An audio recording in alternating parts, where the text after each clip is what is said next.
Welcome to Divyashree Dhananjay YouTube channel. So ಇವತ್ತು ನಾನು husband friends ಎಲ್ಲ ಸೇರಿಕೊಂಡು ಮತ್ತಿಗೋಡು ಎಲಿಫೆಂಟ್ ಕ್ಯಾಂಪ್ಗೆ ಹೋಗೋಣ ಅಂತ ಹೊರಟಿದ್ವಿ. ಸೊ ನಾವು ಇಲ್ಲಿಗೆ ಹೋಗಬೇಕಾದ್ರೆ ನಾಗರಹೊಳೆ ಫಾರೆಸ್ಟ್ ರೋಡಲ್ಲಿ ದಾಟ್ಕೊಂಡು ಹೋಗಬೇಕಾದ್ರೆ ಫಾರೆಸ್ಟ್ ಸಿಗುತ್ತೆ. ಇಲ್ಲಿ ತುಂಬ ಪ್ರಾಣಿಗಳು ನೋಡೋಕ್ಕೆ ಸಿಗುತ್ತೆ ಅಂತ ಹೇಳಿದರು. ನೋಡೋಣ ನಮಗೆ ಯಾವ ಪ್ರಾಣಿಗಳು ನೋಡೋಕ್ಕೆ ಸಿಗುತ್ತೆ ಹೋಗುವಾಗ ಆನ್ ದ ವೇ ಅಂತ. ಫಾರೆಸ್ಟ್ ಅಂತೂ ತುಂಬ ಚೆನ್ನಾಗಿದೆ. ಮತ್ತು ಇಲ್ಲಿ ಗಾಡಿ ನಿಲ್ಲಿಸಬಾರ್ದು ಅಂತ ಹೇಳಿದರು. ಪ್ರಾಣಿಗಳೆಲ್ಲ ಓಡಾಡ್ತಾ ಇರುತ್ತೆ, ಸ್ಲೋ ಆಗಿ ಹೋಗಬೇಕು, ಗಾಡಿ ನಿಲ್ಲಿಸೋ ಹಾಗೆ ಇಲ್ಲ ಅಂತ. ಸೊ ಇಲ್ಲಿ ಜಿಂಕೆಗಳು ಒಂದೇ ಕಾಣಿಸ್ತಾ ಇದೆ. ಇಲ್ಲಿ ನೋಡಿ ಜಿಂಕೆಗಳ ಗುಂಪೆ ಇದೆ. ನೋಡೋಣ ಮುಂದಕ್ಕೆ ಏನು ಪ್ರಾಣಿ ಸಿಗುತ್ತೆ ಅಂತ.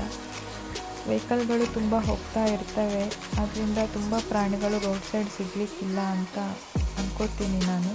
ಫಾರೆಸ್ಟ್ ಅಂತೂ ತುಂಬ ಚೆನ್ನಾಗಿದೆ. ರೋಡ್ ಆಚೆ ಈಚೆ ಫುಲ್ ಕಾಡು, ಮಧ್ಯದಲ್ಲಿ ಸಣ್ಣದಾದ ರೋಡಲ್ಲಿ ಹೋಗಬೇಕಾಗತ್ತೆ ನಾವು. ತುಂಬ ಗಾಡಿಗಳೇನು ಬರ್ತಾ ಇರಲ್ಲ, ಸ್ಲೋ ಆಗಿ ಹೋಗಬೇಕು ಅಂತ ಹೋಗಬೇಕಾಗತ್ತೆ. ಸೊ ಇಲ್ಲಿ ನೋಡಿ ಜಿಂಕೆಗಳು, ಆಲ್ಮೋಸ್ಟ್ ಜಿಂಕೆಗಳು ಬಿಟ್ಟರೆ ಬೇರೆ ಏನು ಕಾಣಿಸ್ತಾ ಇಲ್ಲ.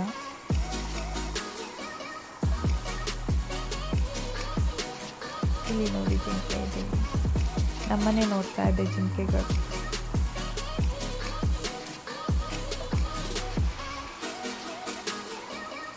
ನೋಡೋಣ ಮುಂದಕ್ಕೆ ಏನು ಸಿಗುತ್ತೆ ಅಂತ. ಹುಲಿ, ಚಿರತೆ ಇವೆಲ್ಲ ಸಿಗ್ಲಿಕ್ಕಿಲ್ಲ ಅನ್ಕೋತೀನಿ, ಕಾಡಿನ ಒಳಗಡೆ ಇರ್ಬೋದು. ಇಲ್ಲಿ ನೋಡಿ 2 ಕಾಡಾನೆ ಇದೆ, ಒಂದು ಚಿಕ್ಕದು ಒಂದು ದೊಡ್ಡದು. ಅದರಷ್ಟೇ ಅದೇನೋ ತಿಂತಾ ಇದೆ. ಇಲ್ಲಿ 2 ನವಿಲು ಇದೆ. ಇಲ್ಲಿಂದ ನಾವು ಮುಂದಕ್ಕೆ ಮತ್ತಿಗೋಡು ಎಲಿಫೆಂಟ್ ಕ್ಯಾಂಪಿಗೆ ರೀಚ್ ಆದ್ವಿ. ಇಲ್ಲಿ ಟೈಮಿಂಗ್ಸ್ ಇದೆ, ಸಂಜೆ 4 to 5. ಆ ಟೈಮಲ್ಲಿ ಆನೆಗಳೆಲ್ಲ ಬರುತ್ತೆ. ನಾವು ಅದ್ರ ಜೊತೆ ಫೋಟೋಸ್ ಎಲ್ಲ ತೆಕ್ಕೋಬೋದು. ಹತ್ತಿರದಿಂದ ನೋಡೋಕ್ಕೆ ಸಿಗುತ್ತೆ. ಮತ್ತು ಫೀಡೆಲ್ಲ ಮಾಡೋಕ್ಕೆ ಇವಾಗ ಬಿಡಲ್ಲ,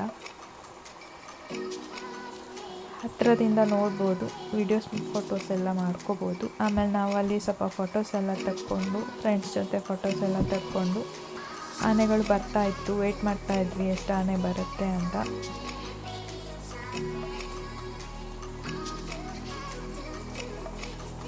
ಸೊ ಇನ್ನೊಂದು ಆನೆ ಬರ್ತಾ ಇದೆ ನೋಡಿ.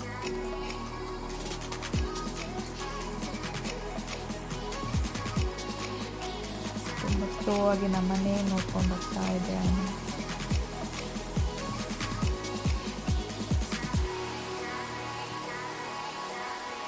ತುಂಬ ಆನೆಗಳು ಸಿಕ್ತು, ಆದರೆ ಅವತ್ತು ನಮಗೆ ಭೀಮಾ ಒಂದು ನೋಡೋಕ್ಕೆ ಸಿಗಲಿಲ್ಲ. ಅಲ್ಲಿ ಕೇಳಿದಾಗ ಅವರು ಹೇಳಿದರು, ಇಲ್ಲ ಇವತ್ತು ಬರಲ್ಲ ಭೀಮಾ, ಅದನ್ನು ಬೇರೆ ಕಡೆ ಕೆಲಸಕ್ಕೆ ಕರ್ಕೊಂಡು ಹೋಗಿದ್ದಾರೆ ಅಂತ. ಸೊ ಈ ಆನೆ ಅಂತೂ ಒಂದೇ ನಡ್ಕೊಂಡು ಬಂದು ಅದರ ಪ್ಲೇಸಲ್ಲಿ ಅದೇನಿಲ್ಲಕ್ಕೆ ಹೋಗ್ತಾ ಇದೆ. ಭೀಮಾ ಒಂದು ನೋಡೋಕ್ಕೆ ಸಿಕ್ಕಿದ್ರೆ ಚೆನ್ನಾಗಿರ್ತಿತ್ತು, ಬಟ್ ಭೀಮಾ ಒಂದು ಮಿಸ್ಸಿಂಗ್. ಥ್ಯಾಂಕ್ ಯು ನನ್ನ ವಿಡಿಯೋ ನೋಡಿದ್ದಕ್ಕೆ.